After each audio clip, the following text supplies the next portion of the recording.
My big idea is to figure out what we've missed in biochemistry.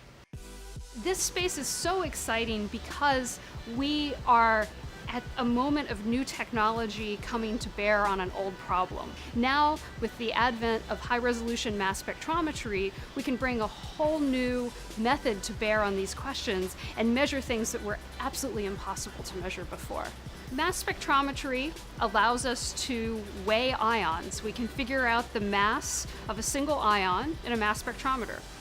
Mass spectrometers have been around for a couple hundred years, but what has changed is the ability to tell molecules apart.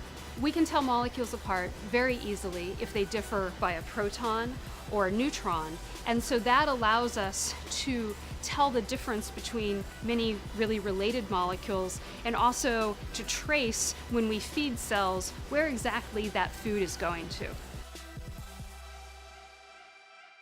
As a PhD student, I was part of a team that developed RNA interference, and particularly to make short hairpin RNAs that you can easily put into cells and knock down genes of interest. And it's enabled the work of hundreds of thousands of labs around the world to knock down genes that they're interested in and understand biology.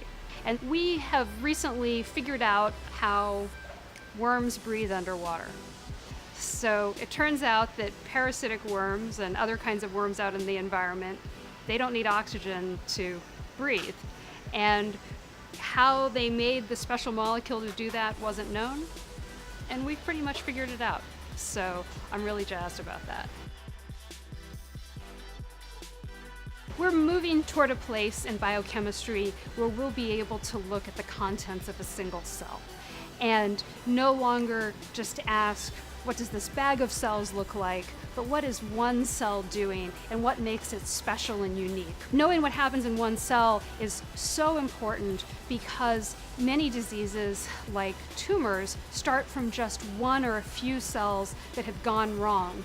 And if you could target those particular cells, then you could stop the growth of the entire tumor.